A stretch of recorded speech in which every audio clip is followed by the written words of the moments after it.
Acara ini dipersembahkan oleh dalam waktu dekat, Indonesia akan memasuki pasar bebas yang disebut dengan Economic Borderless Country atau Asian Economic Community atau Masyarakat Ekonomi ASEAN MEA. Seperti diketahui, pelabuhan merupakan pintu gerbang ekonomi, yakni sebagai tempat kegiatan ekspor-impor atau perdagangan antar daerah bagi Indonesia yang berbentuk kepulauan. Lantas, sejauh mana kesiapan Pelindo dalam menghadapi pasar bebas ASEAN? Untuk membahas hal tersebut saat ini di studio telah hadir Bapak Sabtono Eri Irianto, Direktur Komersial dan Pengembangan Usaha IPC atau PT Pelindo II. Halo Pak Sabtono. Halo. Apa kabar Pak? Baik. Terlihat baik karena sekarang sudah ada perpindahan nama ya Pak dari PT Pelindo II sekarang jadi IPC ya Pak ya? Kita harus menuju ke global internasional. Ya, nah ini kalau kita berbicara internasional, sekarang kan 2015 kita akan masuk dengan Asian Economic Community. Nah ini apa sih persiapan dari IPC sendiri dalam menghadapi pasar bebas ASEAN ini? Ya, pasti pasar bebas ASEAN itu akan meningkatkan perdagangan antar negara. Ya. Bicara perdagangan antar negara pasti akan menumbuhkan volume barang. Volume barang itu harus kita tangani dengan baik, maka pelabuhan khususnya IPC atau Pelindo II itu sudah menyiapkan infrastruktur sesuai dengan kapasitasnya. Saya katakan sesuai dengan kapasitasnya karena pelabuhan harus mempunyai kinerja yang baik, harus mempunyai produktivitas yang baik. Nah inilah kita siapkan untuk menangani pasar bebas di ASEAN. Kemudian kita juga harus menyiapkan SDM-nya, ya, agar supaya mampu untuk bisa menangani volume-volume yang datang baik untuk ekspor maupun impor di pelabuhan, sehingga arus keluar masuk dari pelabuhan itu cepat untuk ditangani. Kemudian yang ketiga, kita juga mempersiapkan beberapa anak perusahaan untuk fokus menangani khususnya logistik, di mana logistik kita saat ini itu perlu kita tingkatkan, ya. Indeks logistik Indonesia masih cukup dalam urutan yang panjang, akan kita tingkatkan agar supaya logistik kita bisa mendorong biaya logistik bisa lebih murah daripada yang kemarin-kemarin. Sehingga kita mampu untuk memberikan dorongan ekonomi negara kita.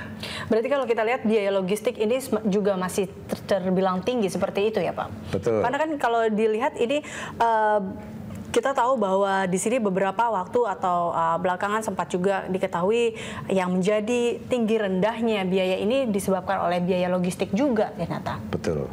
Biaya logistik itu harus kita lihat melalui proses bisnisnya. Jadi dari door to door kita lihat bahwa logistik itu tidak hanya di pelabuhan, tetapi juga di darat, ya, cost di darat, juga ada di cost di pabrik itu sendiri atau di pemilik barang itu sendiri.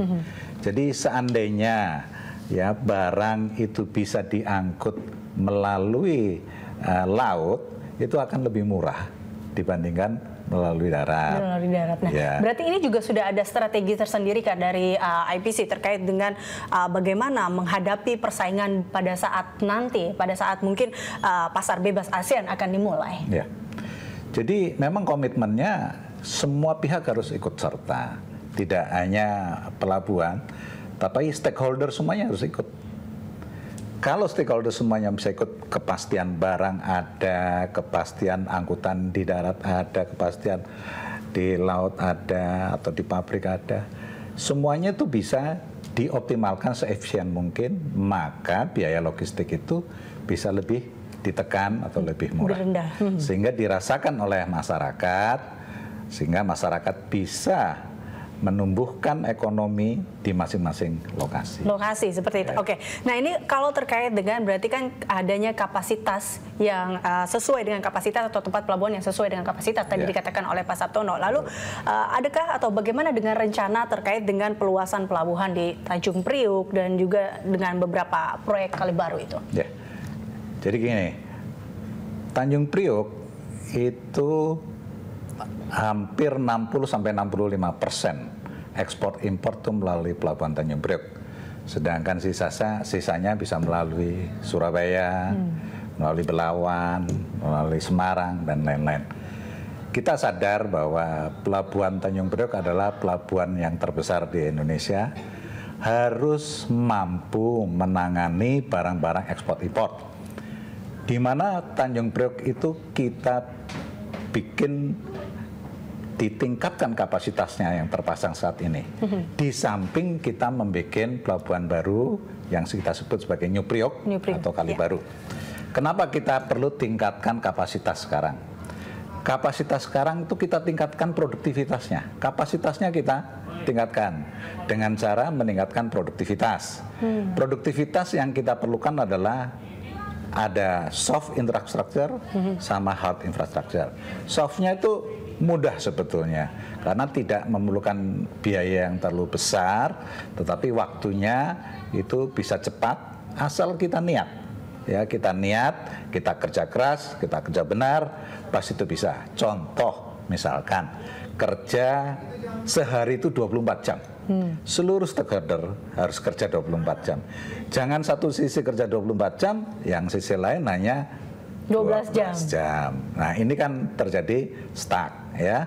Di mana barang-barang itu jadi ngumpul, tidak bisa bergerak, itu cost. Mestinya kalau dia bisa bergerak terus berarti cost-nya bisa lebih rendah. Kemudian 1 minggu harus 7 hari kerja. Ya, jangan Sabtu Minggu terus terhenti ya, pekerjaan di pelabuhan terhenti, enggak. Stakeholder semua harus bekerja dalam 1 minggu. Nah, kemudian selain itu kapasitas itu juga ditingkatkan apabila fasilitas pelabuhan mumpuni. Saya sebut mumpuni begini, apabila pelabuhan itu mempunyai draft yang dalam, maka pelabuhan itu bisa menangani kargo-kargo yang dimuat kapal dengan ukuran besar. Karena teknologi sekarang itu kapal-kapal itu volumenya besar. Berarti kembali kepada infrastruktur yang ada pada pelabuhan saat ini. Betul. Jadi itu kita harus siapkan itu. Kita harus bisa melihat pelabuhan itu 10-20 tahun ke depan.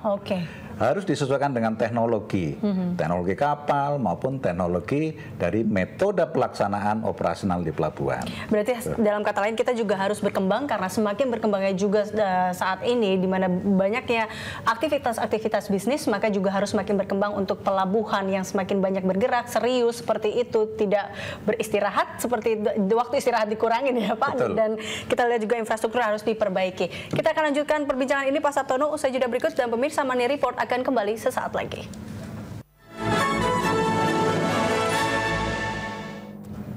Acara ini dipersembahkan oleh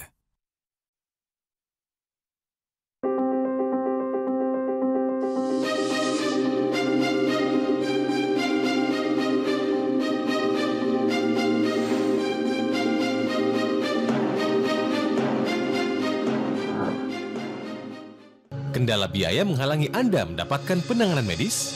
Sekaranglah waktunya Anda menggunakan kartu BPJS Kesehatan. Setelah peserta BPJS menjalani perawatan di fasilitas kesehatan tingkat pertama tempat pasien terdaftar. Selanjutnya, peserta yang dirujuk ke Siloam Hospitals dapat langsung mendatangi BPJS Center dengan menyerahkan surat rujukan dari fasilitas kesehatan tingkat pertama. Siloam Hospitals hadir untuk Anda, rumah sakit swasta pendukung program BPJS Kesehatan.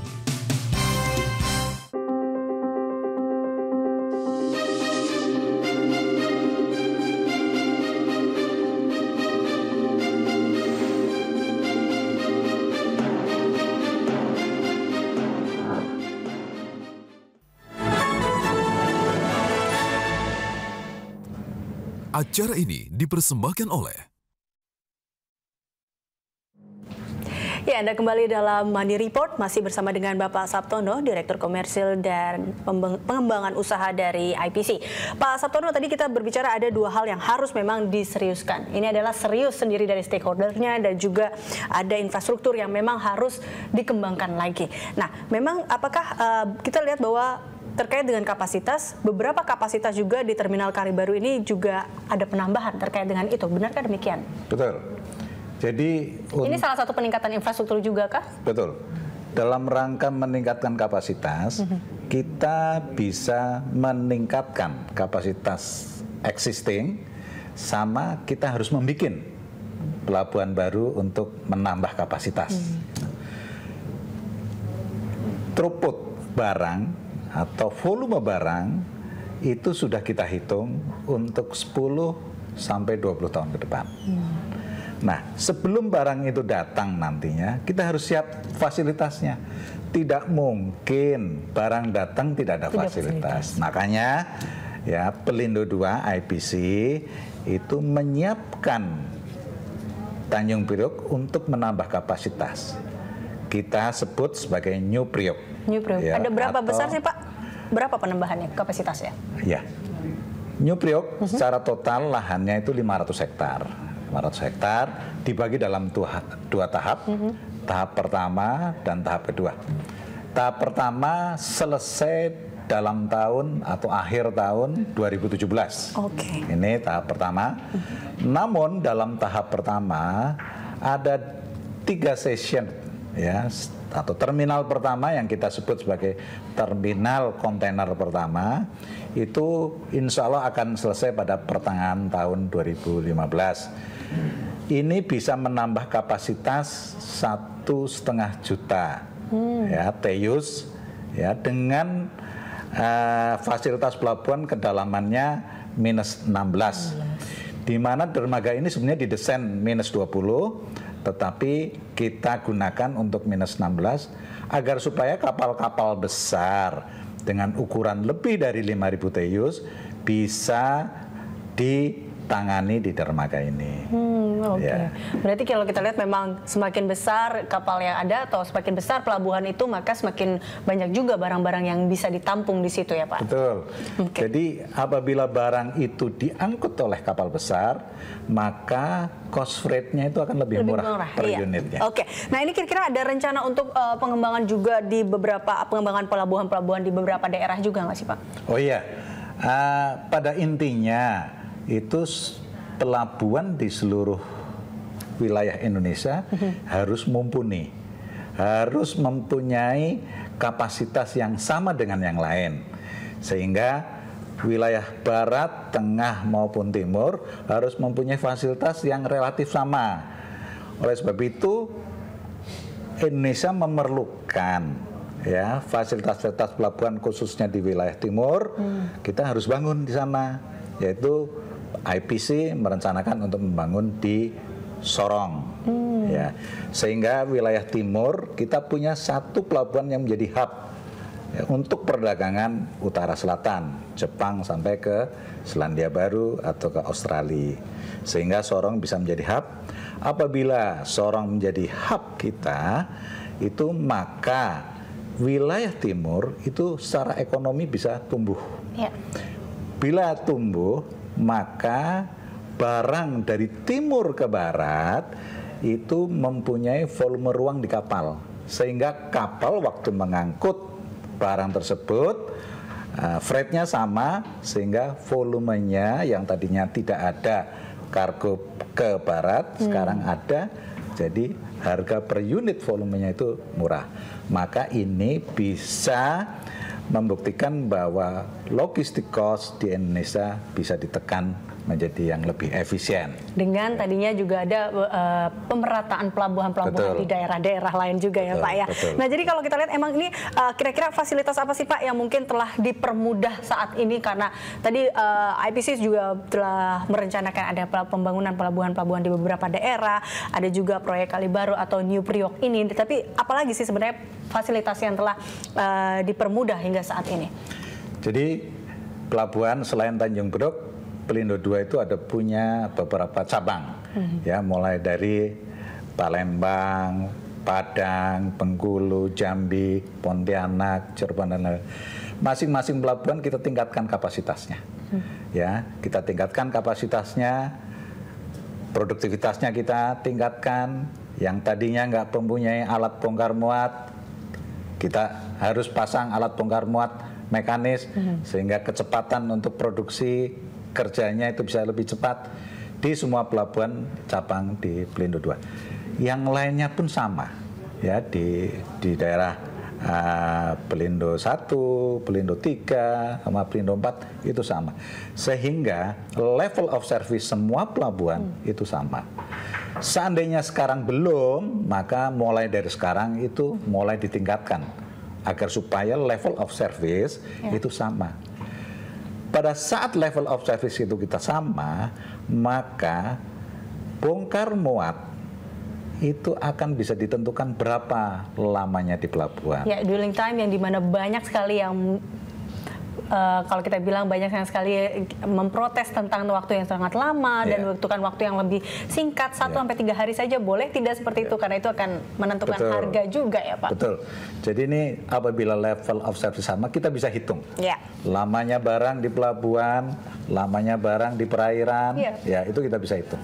Sehingga semua gerakan barang itu bisa dihitung kosnya. Oke, baik Pak Sabtono, kita akan lanjutkan perbincangan ini dan pemirsa jangan kemana-mana karena Money Report masih akan kembali sesaat lagi.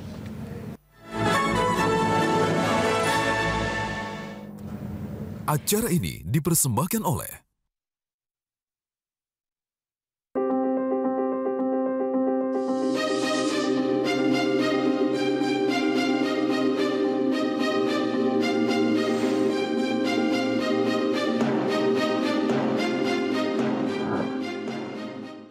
Kendala biaya menghalangi Anda mendapatkan penanganan medis? Sekaranglah waktunya Anda menggunakan kartu BPJS Kesehatan. Setelah peserta BPJS menjalani perawatan di fasilitas kesehatan tingkat pertama, tempat pasien terdaftar. Selanjutnya, peserta yang dirujuk ke Siloam Hospitals dapat langsung mendatangi BPJS Center dengan menyerahkan surat rujukan dari fasilitas kesehatan tingkat pertama. Siloam Hospitals hadir untuk Anda, rumah sakit swasta mendukung program BPJS Kesehatan.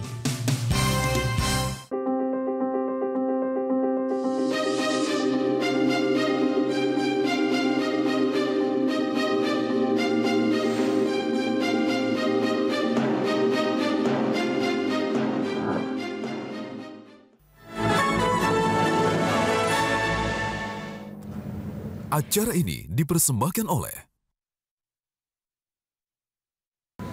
Anda kembali lagi dalam Money Report dan Pak Sabtono, kalau kita lihat memang beberapa waktu sempat muncul isu mengenai berbagai masalah. Kita lihat bisa seperti pungutan liar. Selain tadi ada infrastruktur dan juga prasarana yang kurang memadai di pelabuhan. Nah ini bagaimana juga Pelindo sendiri mengatasi salah satu yang masalah yang paling banyak dikeluhkan adalah terkait pungutan liar ini.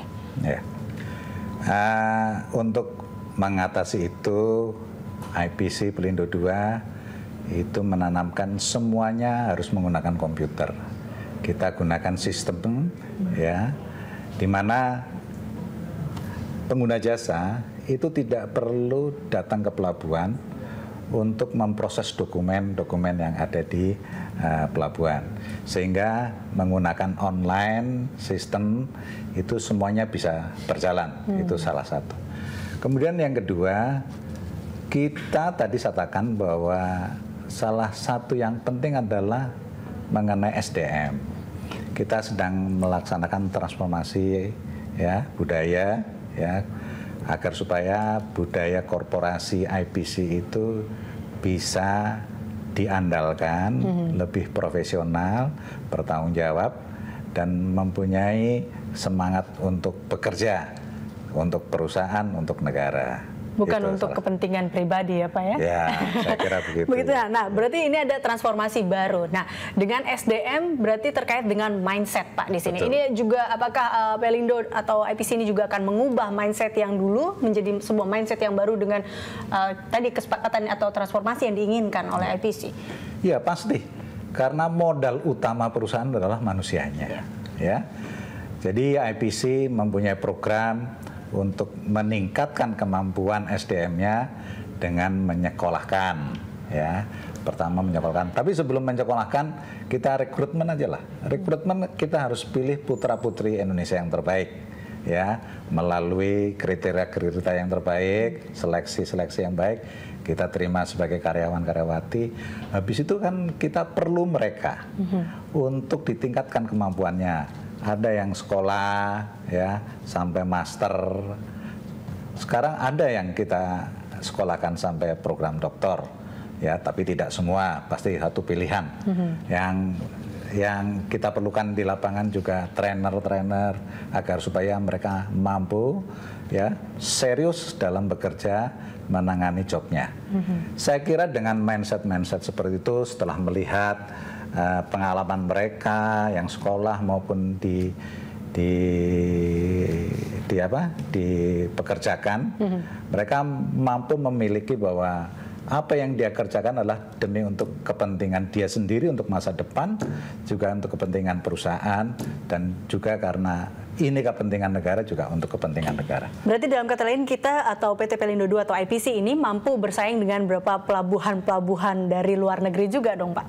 Ini keharusan, Pak. Keharusan. Kewajiban. Ya, kewajiban, keharusan, dan kita pompa terus semangat karyawan-karyawati untuk itu. Untuk itu. Lalu kita lihat perbandingannya nih, Pak. Kira-kira bagaimana sih untuk perbandingan dari pelabuhan di Indonesia sendiri dengan pelabuhan-pelabuhan di luar negeri? Ya, intinya pelabuhan di luar negeri semua by system. By system. Kita menuju ke sana, tapi sudah kita mulai.